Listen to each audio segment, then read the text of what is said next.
Good afternoon, dear followers, dear audience of our YouTube channel. Welcome to our international webinar series.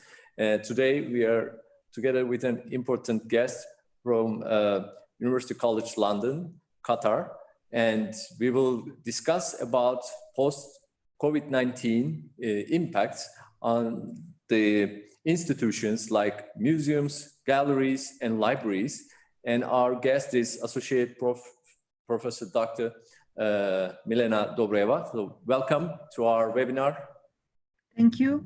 It's a pleasure to be with you. It's also our pleasure. First of all, I would like to introduce you to our audience, if you allow. Mrs. Milena Dobreva is passionate about two main topics: digital culture, heritage, and information behavior. Combined together, they help to explore how we as users are searching for information in digital form about our culture and history. She worked in Bulgaria, where she is from, Scotland, Malta, and currently is an associate professor in University College London, UCL, Qatar.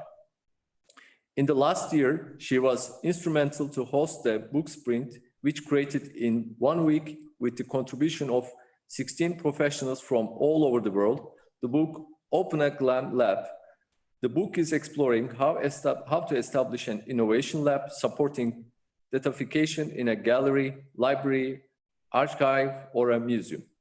In the end of 2019, she also received the Unsung Hero Award of Europeana, the flagship digital library initiative of the European Commission. Her first guest talk after starting her job in UCL Qatar was about research data management during the International Conference on Management of Cultural Heritage and Libraries in Local Administration, organized with the support of the Turkish Library Association in September 2017 in Bursa. Now she is joining again an event hosted in Turkey, but in the spirit of the time of a virtual one. So welcome once again. Thank you. Yes, please. Yes. Thank you once again for inviting me. We were very fortunate to visit Ankara and the University of Ankara in the autumn with our students. And obviously in this time, we have to do plenty of things in the digital space. And I know that we are now living in times when people are reporting that they already have lots of fatigue from constant looking at webinars and other online meetings. So I will try not to overextend the patience of everyone who is joining, but I would like to congratulate the University of Ankara for starting this very interesting series of talks which look at different aspects of the current pandemic and its implication in all sorts of different areas of our lives. I know that you discussed different domains, including what is happening in the educational domain, what is happening with dentistry. And today I will look at a sort of a cluster of institutions, galleries, libraries, archives, and museums, which we call Glam institutions. And I will try to share some insights, what is going to change in these institutions after the pandemic. We know that in a number of countries which were closed on lockdown with strict social isolation rules, actually this week marked opening of plenty of different types of institutions, including we have libraries, museums, which start opening around the world. And obviously in the current situation, they need to function in a different way. So I will talk a little bit about the challenge which we all have. And I think that our main challenge is to rethink what these type of institutions are really about. I will come with some examples from the library domain mostly. And I will give another example which comes from Qatar. I will summarize what are the initial responses to the pandemic here. And then I will discuss what it means to open up in both senses, to open the doors of the institutions again, but also to look for some new aspects of what they offer to their visitors, their patrons, their users. What I wanted to start with is a little bit maybe unexpected. I will use this metaphor which comes from 31 years ago from the book The Great Good Place of Ray Oldenburg. He was exploring the places which are important for people, especially in the context of the American culture. And he came with this set of first place, which is home, second place, which is work. And it is quite obvious that lots of people spend most of their time shared between these two places. But he was discussing how important is the third type of places, which are the community places. It's quite interesting that the first edition of this book was saying that these are cafes, coffee shops, community centers, general stores, bars, hangouts. And basically in the subtitle of the book was the phrase, how this place gets you through the day. In the later editions, this changed a little bit. And one interesting thing was that bookstores were listed now. And the other big change in the subtitle was that these places were now seen as the heart of the community. So what characterizes these places? What do they bring to our lives? They're seen as places which offer neutral grounds, where the conversation is the main activity. They're accessible, they're accommodating, they feel like home away from home. These places have their regulars, and they also support to have a playful mood. So what is very important is that we could relate the libraries, museums, archives to some extent. Obviously, in the previous times where we had the shush librarians, this wouldn't be really supporting the idea that the conversation is a main activity in the library. But anyway, conversations were happening in the libraries even before in these times when they were quite silent, because people were coming and they had to discuss their information needs with someone. So the concept of the third place then got developed, and we now have this concept of a fourth place, which supports more. It's not just about communities, but it's about supporting learning, supporting creativity, supporting inspiration, supporting all these needs of an individual to self-actualize. And what helps in all this is those spaces where we could really relate lots of the modern libraries, museums, archives, and galleries, because they are attractive, they have an architecture which stands out and which supports the creativity and learning as providing a nice atmosphere for this. Their location is important, but also the locality, what is nearby. And again, they center on communities and they come with their own narratives. So what happened when the COVID pandemic started? Basically, what happened is that all these places got merged into one. I am using this cartoon, which was quite popular in the last weeks, where we have a guy who says, I can't remember, do I work at home or do I live at work? So the home and work became one. What happened with the third and the fourth place, with the places where we socialize and which help us to get inspired, to learn more, to find also other people who are interested in what we are doing? Basically, it looks like all these places squashed into uh, one place where we now have to negotiate not that much the place, but our activities. Do we dedicate our time to learn? Do we look for some inspiration? Do we find some way to communicate with people in a community? This would be the activities which we would normally do in those places which help us. And as people, as human beings, obviously we also are biological beings, and the places have very important meaning. So when we are restricted to our flats or rooms or houses, this whole idea of the diversity of what we do in the various places is gone. I'm starting with this because probably it's the last thing we would think about when the institutions had to close because of the pandemic. Obviously, other things came as priorities. What are they going to do now? How are they going to implement anything which supports their mission, their vision? What do they need to change? How are they going to engage their staff? We know that in many different institutions, sadly, also some of the staff was either furloughed or had to lose their jobs because of the complications with the economic impacts of COVID.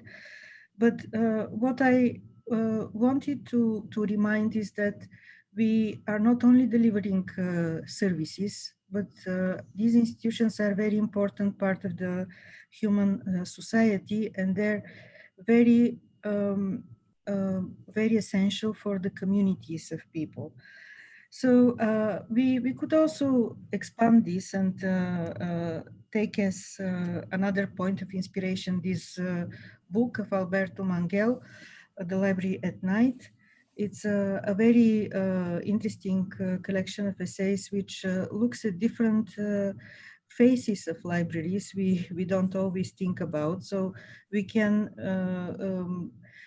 have a really interesting discussion if we look at libraries as order, something we are very used with, as space, so we were talking about the places, also as power, which comes with the information and also with the support for the patrons of the library to identify what they can trust and what they cannot trust. We can also see modern libraries as workshops. We all know about the big movement into introducing different types of innovation spaces in libraries, but also there are workshops for anyone who does research and spends a lot of time using library resources. We can also look at other points of view. And again, here we see that one of the metaphors Alberto Manguel is using is the libraries as home. So for some people, they really feel very, very close. So when we take these combined perspectives, this is something we lost when the pandemic started. As I already said, the different places sort of merged into one, and we lost the feeling that we are somewhere different. And what we do is we dedicate different portions of our time to do activities which would normally take place in different types of places. So what does this mean for the Glam sector? This is another push to redefine the sector. And why I say that this is another push, because we are all witnessing how in the last decades, all the technological advances are really putting a lot of pressure on rethinking what exactly these institutions are doing and how they're doing this. The push to redefine the institutions probably could be mainstreamed in several different ways. One of them is to answer new requirements, obviously with the social distancing. This means that now the institutions which are opening are discussing various issues of sanitization, the use of special equipment to, for example, to sanitize books. And if we are in the museum environment, we might be discussing what gadgets are there to make sure that we will support the social distancing, because in some cases we don't have staff which is going around and observing how the visitors are behaving. They have to sort of self-organize themselves. But now the institutions also will have this extra layer of responsibility of not putting visitors at harm. So these days on different email lists, you can see these discussions, what sort of gadgets they can use. You go to a museum, you get not only an audio guide, or you don't use your mobile phone to navigate an extra layer of content, but you also get a gadget which would beep if you're approaching someone, similarly to those sensors we have in our cars. So that's obviously one stream of changes which is very obvious and taking place these days. And the professional communities will need some guidance. What we can see is that different professional associations and various institutions are working on this guidance. So what I expect will be happening in the next weeks and months is that there will be a lot of exchange between professionals and identifying what are the possible best practices to support the needs of this new situation. So that's all related to the health layer of making sure that the visitors in the institutions will not be harmed. But then we also can look at our digital services, and we can see how we can enhance their use. Also, we can look at services which are delivered face-to-face, and we can start shifting some of them into the digital space, because nobody knows what happens next, but we are hearing all these expectations that there will be different waves of the virus, and if again at some points we have an increase in the number of cases, going into lockdown will be probably something we will be experiencing in the future. So we can look at this pragmatically, like we are expecting that this is going to happen again, let's be prepared. But again, if we redefine ourselves, this means that we will be looking at this as an opportunity to actually change how we see our institution and put the digital components of the services more into the center of what the institution is doing. And this is connected with boosting innovation. We mentioned in the opening of this talk the book which was created last September here in Doha, Open a Glam Lab. This is a book about how innovation labs are established in memory institutions. And again, it's very interesting how things happen, and there is a certain synchronicity in time. There is this movement worldwide to open more labs which look at innovative services. They are trying to close the gap between different types of users and their ability to use the growing amount of digital collections. And this comes quite handy these days. Obviously, the institutions which are already on this path have an advantage because they have started experimenting, while some others will probably have to introduce more of this into their daily activities.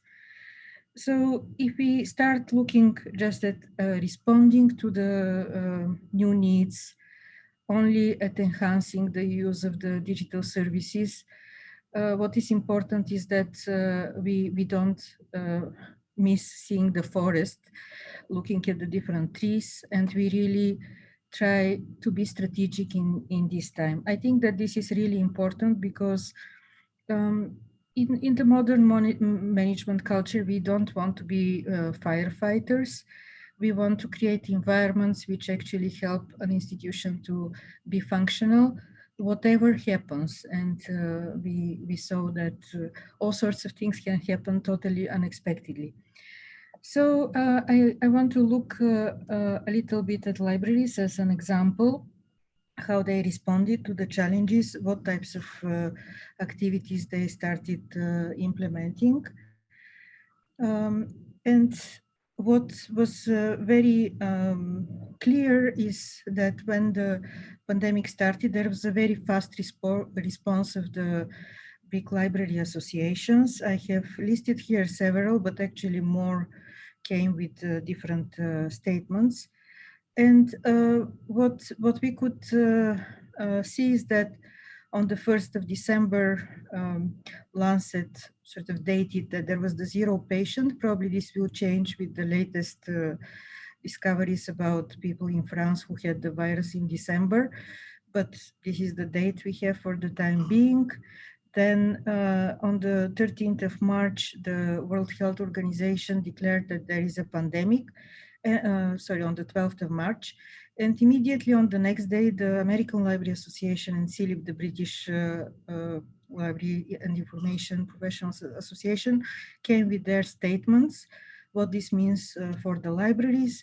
These were followed by statements of other associations and of IFLA. So within the framework of 10 days, all these big associations said something about what they think this pandemic means within the library context.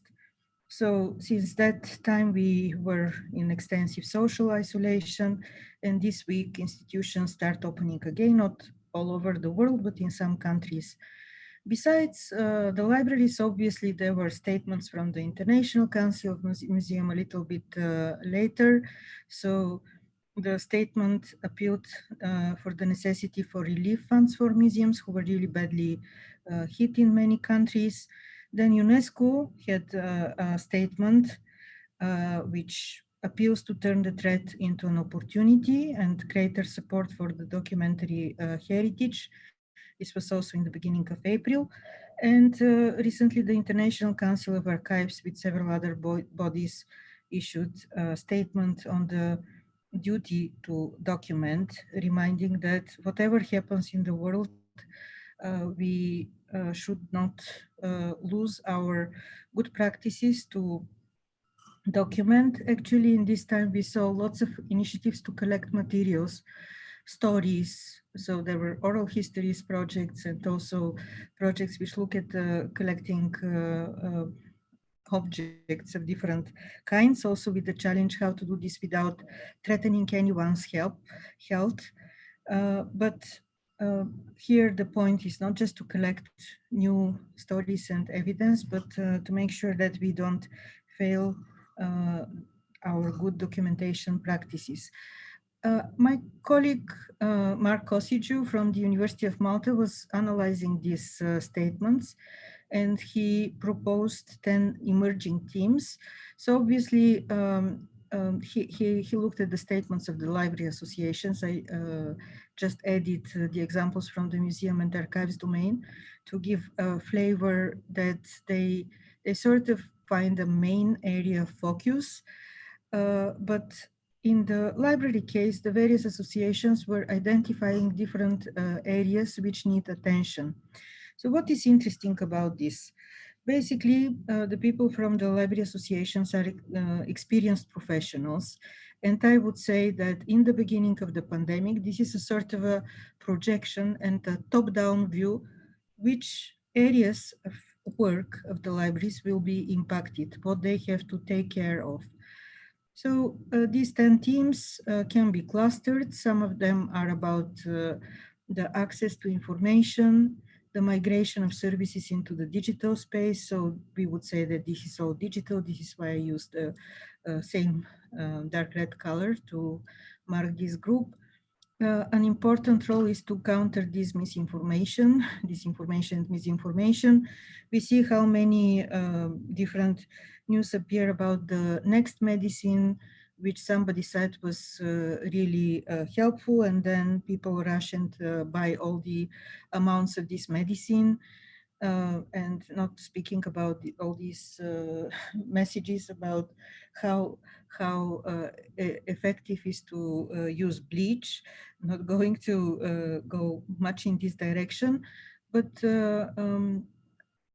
countering fake news and disinformation and misinformation is one of the important functions of the libraries. And now it seems that it really becomes crucial, because we want the people who search for information to go to sources they can trust. There are also different themes which are about the need to change the workplace arrangements, and also the different aspects of contingencies of the libraries. And here we have a big variety of library situations, the focus of the services, the numbers of staff, the spaces of the libraries, and so on. There are also quite understandably some themes which are related to health concerns, which can be targeted both to the staff of the institutions, but also to the visitors when these institutions open. And one particular theme which emerges in some environments is the external collaboration with public health agencies, which could support them with providing information. So, as I said, what is interesting in these themes is that this is something which was formulated before really the hit on the institutions happened. And it's the expectation what will be very important. What is interesting is to see how we can get the opposite point of view, looking at the evidence, what happens in libraries, and then constructing the themes on the basis of what happens in real life practice. So to do this, we started doing a little study in Qatar, but because a lot of this transition obviously is about digital, I just want to remind that we think that we are digital, but obviously the different institutions are in very different situations. And if we take an example from a really great library which does a lot of digital work, and obviously this is also a huge library, the British Library, the estimate is that possibly around 2% of its collections were digitized. This is coming from maybe 1 to 2 years ago. And I don't think that the percentage really increased significantly. So we have a little bit of a misconception going around that now everything is digital, but it's really not the case. So when we look at this transition into the digital services, we will be in the situation to probably have some great digital collections, but also a lot of space to create more. So, as I said, my interest is to see how the top-down themes, which we saw emerging from these statements, are compared with the evidence which we can gather from the anything which says what happens in the libraries. We can find documents about these official documents, but we can also look at what is published on the websites of the libraries, what people are saying on social media, and what is published in all sorts of other media. So to start exploring this, especially in Qatar, where we are based, we started collecting this evidence. And we are using content analysis method. So we are creating a collection of different types of documents, which are coded in NVivo, a popular content analysis tool. And the idea is to collect as much as possible. So this is not a work which is completed, and the whole outbreak is not finished yet. But I thought that it was interesting to see what is happening in the library sector compared to what the topics are suggesting will be happening. So just a couple of examples. I said that we collect documents, so we have over 100 of different documents for the time being, and then their content is being coded, and this is just one visualization which shows how the codes are nested. They're organized in a hierarchy, and we could do different comparisons between the content of documents. And it's interesting because in some cases we see that a specific topic is more prominent when we look at a specific library. So what the Qatar National Library would be doing is not identical to what we will see happening in the Qatar University Library. So when we have more documents, I think that this will be really interesting to explore. And I wanted to give some examples of things which are happening and which are captured in our collection. So that's something which was done face-to-face in the libraries and was very popular, storytelling sessions. What happened with the pandemic is that they started to be delivered online. This is a photograph which is taken from a newspaper article, and it captures a storytelling session which is delivered by the Library of the Museum of Islamic Art here in Doha in Qatar.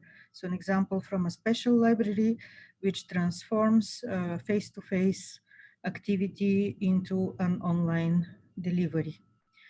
Another example comes from the creation of new things to do, which are related to heritage. We know that in this time, lots of institutions which have ongoing crowdsourcing projects for transcribing or for social tagging were very active, knowing that lots of people have more free time. They were trying to recruit them to get more work done. In the case of Qatar, a new little platform appeared, and this was an initiative of one of our students.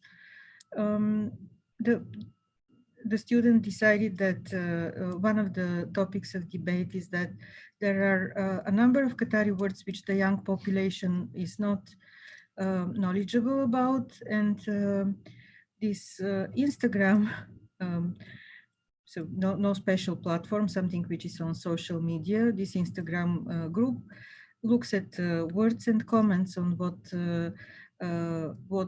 these words mean, why the young people find them difficult. And on some words, people are even discussing what are their etymologies. So the group became popular very quickly.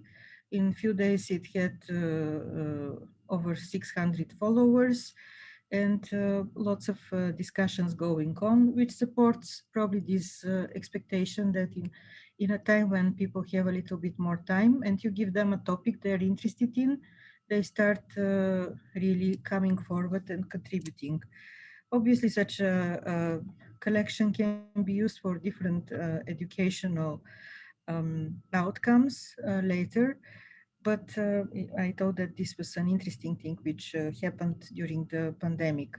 Another thing which happened is we were supposed to host a conference on electronic publishing, which discusses lots of topics which are relevant to the libraries, to the museums, to the galleries, because this conference looks a lot at open access and open science. In this situation, we couldn't organize a face-to-face event. So we did something unconventional, which combined some video recordings of the keynotes with Twitter delivery of the main papers. That's not a popular format for delivering an event, but I think it was quite interesting to experiment with it, because in Twitter we can post threads, so a paper can be presented as a really compact set of statements about the work which was done, with illustrations, sometimes with videos, if you can package everything nicely.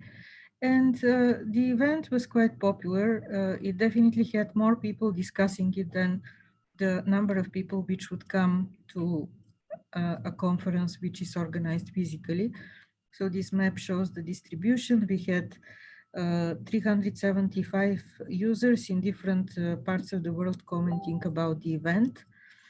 And that's an interesting experience because, as I mentioned, there is a lot of fatigue from sitting in long meetings online. So we also have to redefine what conferences are, how we communicate in these events, because the essence of a conference is not just to have people who present, but to have all the opportunities to discuss. In some cases, the conferences are also very important for the young people, for their job prospects. And I think that what we see from the transition to online events is still struggling to find a good way to support communication. So the Twitter conference, as I said, is unconventional. There are examples of a number of Twitter conferences already around the globe. People seem to prefer conferences which have video recordings or video appearances, but there is still work to be done on the quality of the communication. And another example, so this is, I mentioned that we are collecting all sorts of different types of documents, and this is an example of a social media, a tweet which shows a picture of the Qatar National Library. This tweet is in Malay language, which has quite a nostalgic content. I cannot read Malay, but we looked at the translation, and basically it says, this is how the Qatar National Library looked before COVID-19. Actually, the library still looks the same from outside. Definitely it will be different from inside. But I thought that it's very interesting that people are looking into both directions. Actually, we had these examples of nostalgic content. So there were groups of students who were planning to do something in the library which couldn't happen. And there were also social media appearances around this. But there were also some messages saying that if you go to Qatar after the COVID, you should visit the library. So this is quite interesting that some people feel nostalgic, but they also think what is worth doing in the future. And it's nice to see that it includes libraries, museums, archives. So after looking at these examples, the question is basically what is happening. We saw different things happening, reshaping events, creating new digital mini platforms for doing something which is relevant to the community. But looking at this, we arrive to the next question. So what? So when you look at this, what actually does this tell us? I think that I'm coming with this idea of having a matrix where we have the two dimensions. We have the existing and new services in one of the dimensions. So we can look at things which exist and things which are introduced. And we also can look at face-to-face and digital. So if you look at existing face-to-face services, probably in this time, the push is that some of them will have to shift into the digital space. So this is the yellow square. And we had this example of the storytelling, which was moved online. Obviously, this is not something new because one can discover lots of recordings of storytellings, but in the local context, it was something which was not done before. This is why I would say that an existing service was a face-to-face service, found a way to be delivered online. Also, if you look at the face-to-face scenario, we will have some new components, so something which needs to be introduced. These are all the preventive measures, how we are going to make sure that the staff will be protected and the visitors will be protected when the libraries are opening. Maybe many of you saw a funny little video coming from one American library where the librarian is walking with a big meter and constantly measuring that there is at least 2 meters between the librarian and the visitor. We are not going to work like this, but anyway, sanitization, machines to sanitize books and other objects, these gadgets which will help to make sure that people are not close to each other probably will become something quite standard. Then if you look at the existing digital services, what is obviously a big opportunity is that these services are already there. We still have to see what will be the evidence, whether they were used more. But this time calls for more engagement, maybe for enhancement of some of the services. And I mentioned that many institutions which have crowdsourcing activities were using the time to engage more people into contributing in the crowdsourcing exercises they're doing. So with the digital, basically the main aspect is how to make a better use of it, whether we can find more channels for it to reach those people who would benefit from it. And then we have the gray area, which is what new digital services can be introduced. In this time, what was really popular is that different libraries, for example, because I have more examples from the libraries looking at what happened in this sector here in Qatar, they started creating resources to help their patrons understand what are the risks, how to behave, and so on.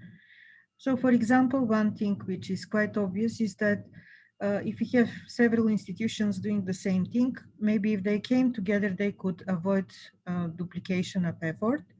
Obviously, every library would create their resources in a different way, but I think that there is a potential to work together and to create a sort of a shared resources and not spending a lot of time doing the same thing. So now we arrive to my final questions, which is now what? We are in the stage where some institutions are opening. We see that they plan for the new conditions in which they have to function.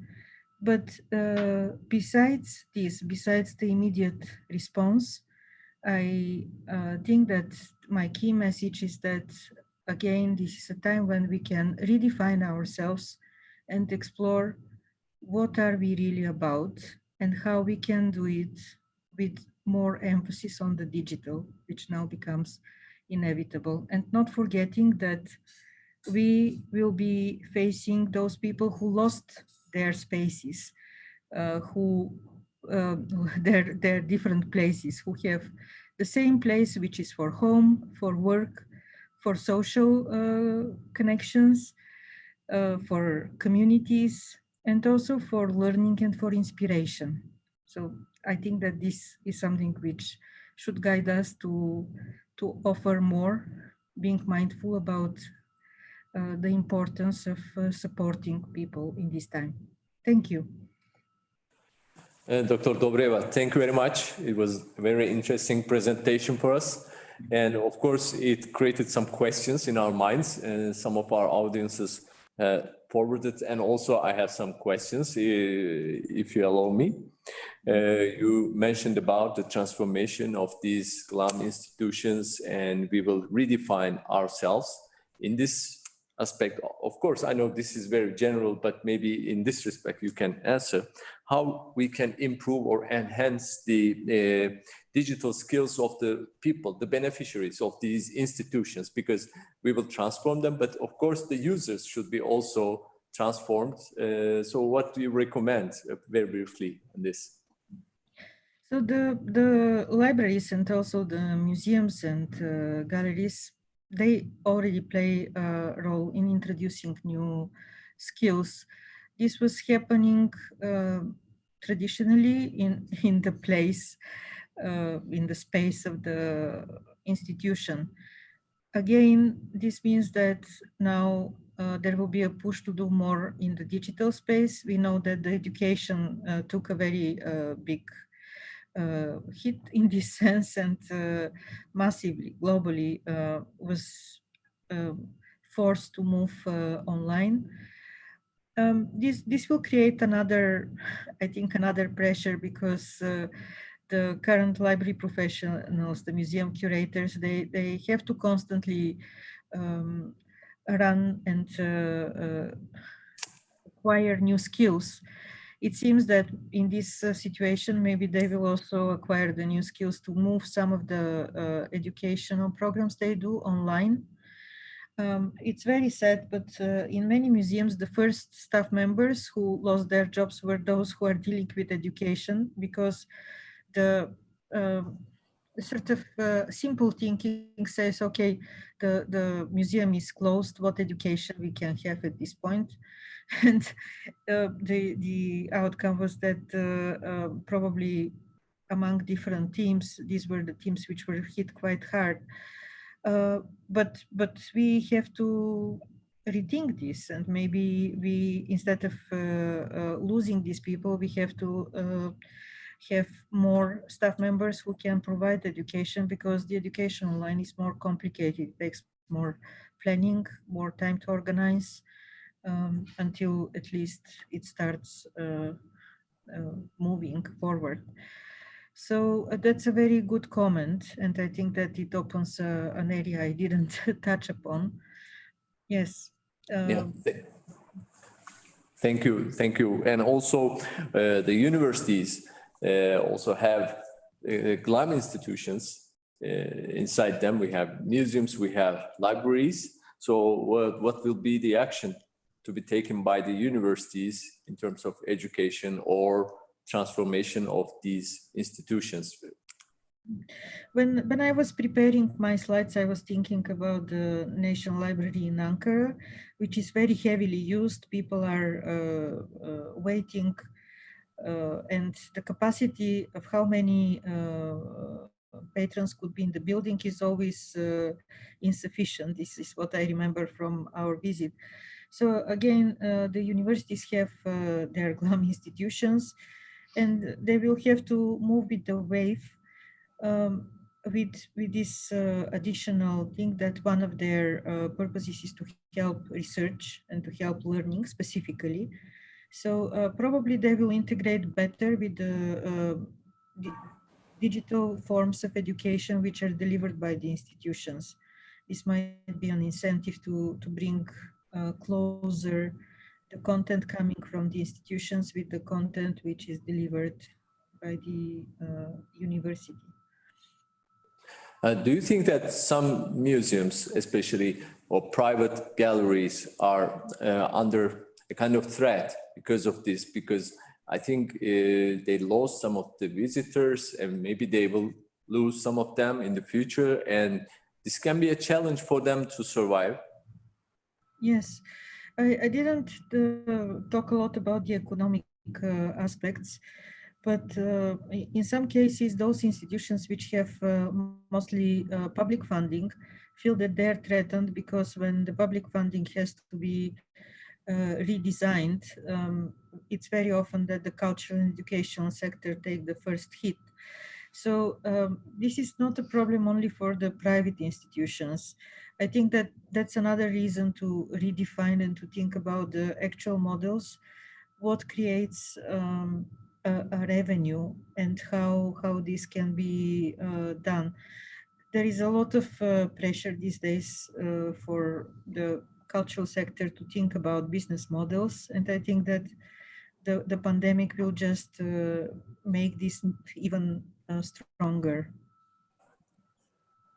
Yeah, thank you.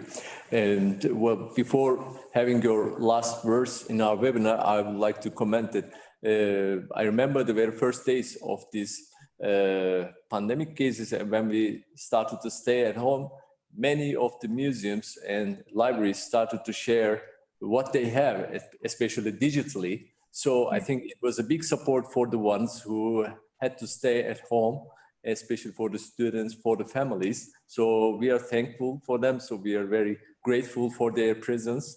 And yeah, I think it will be increasing in the future. So we will have new opportunities, new digital tools to have access to them. So we are really thankful for this. So before concluding our webinar, I would like to receive your last comments, please. Well, we know that it's difficult to live in times of changes. We find ourselves in such a time, and I think that again, if we find the opportunities, if we find how the pressures we have to deal with actually can help us to do better what we are about, that's our best strategy. And I hope that we will see more of this happening. Professor Milena Dobreva, thank you very much for joining us in our webinar today. So thank you very much for your nice presentation. Thank you for inviting me. Thank you. Dear followers, dear audiences, so we are also thanking you to be with us during our webinar, and we would like to have you in our next webinars. So please follow our YouTube channel and social media accounts for the coming webinar sessions. So until that time, stay home, stay healthy, stay safe. Goodbye.